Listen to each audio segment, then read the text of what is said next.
One of the most long-standing legends in all of recorded history, and arguably the most popular tale of advanced ancient civilizations in modern-day culture, is that of the Lost City of Atlantis. This mystery has stood the test of time. Atlantis' popularity is not limited to its philosophical roots, at least in relation to its not-so-recent adaptation as the home of the famous comic book hero Aquaman.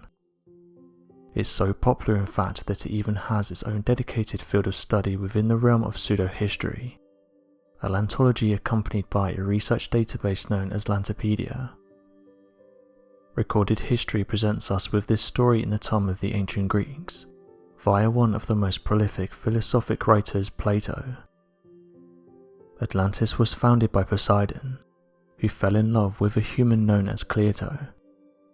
Together they had 5 sets of twins, whom of which eventually came to develop and rule over the 10 different provinces of Atlantis. It's believed that as time passed, these rulers slowly divided up portions of this fabled land, in order to create a legacy between each family. The Atlanteans grew to be an advanced civilization for its time, far ahead of all other civilizations surrounding it. They were known to be much more developed in maritime navigation, city infrastructure, military pursuits, and even agriculture. The actual city of Atlantis is known to have been a main citadel in the center, surrounded by 6 concentric rings, 3 of water and 3 of land. In the dialogue, Plato described the city of Atlantis being 50 states from the sea, which translates to just under 6 miles. Atlantis was connected to the sea via a canal, which was 300 feet wide and 100 feet deep, and ended at a harbour near the settlement.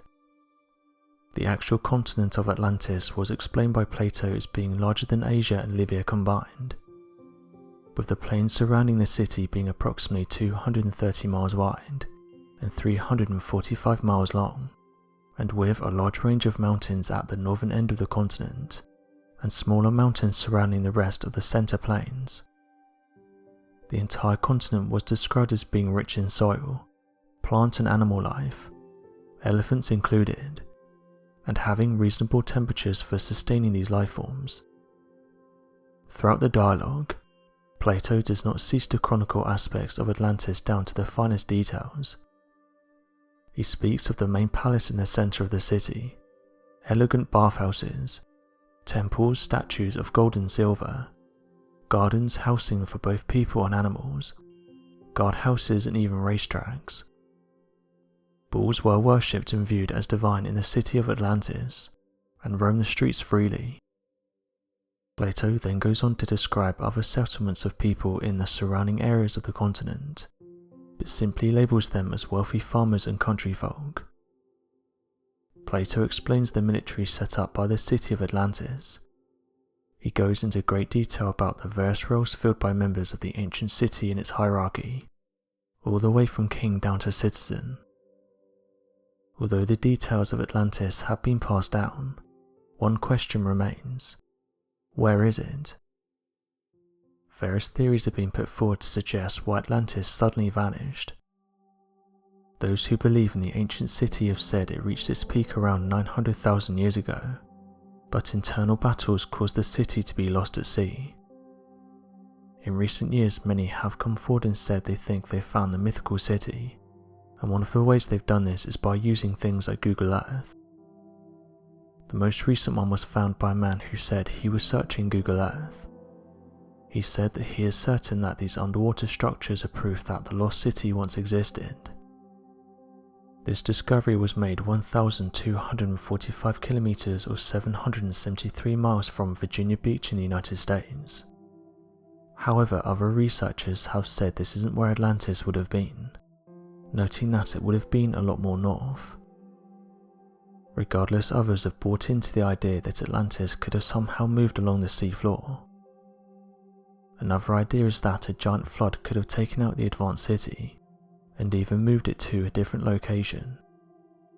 This does raise an interesting question. Why do so many cultures have similar stories about floods?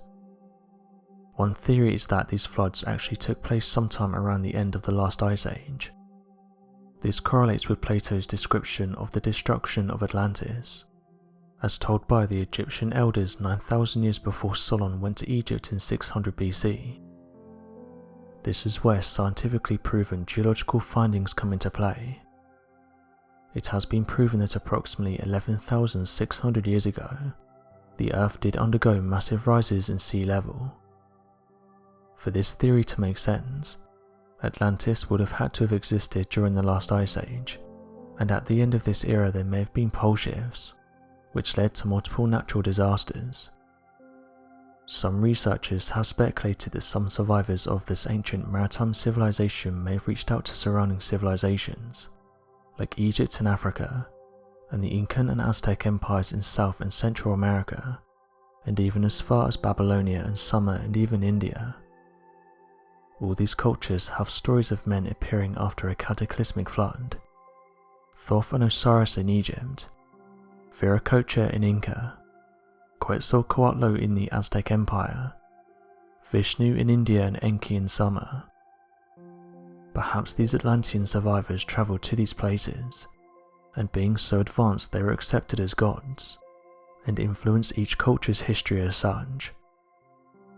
One idea that supports this theory is the discovery of pyramids, and pyramid-like structures in each of these areas.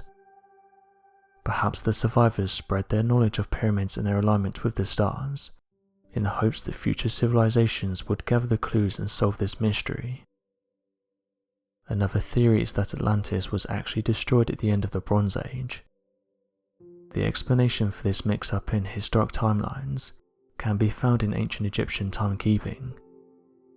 The Egyptians used both solar years as well as lunar years for keeping time. While solar years lined up with 365 days a year, lunar years are measured in months.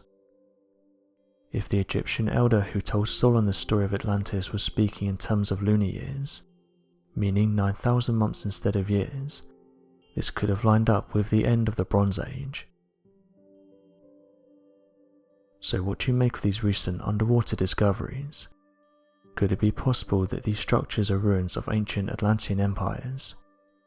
Until we learn more, Atlantis will remain a mystery of the world. Be sure to leave your questions and answers in the comment section below, and help us to grow this community while working to solve these unexplained mysteries. Thank you for watching, and don't forget to subscribe for more videos.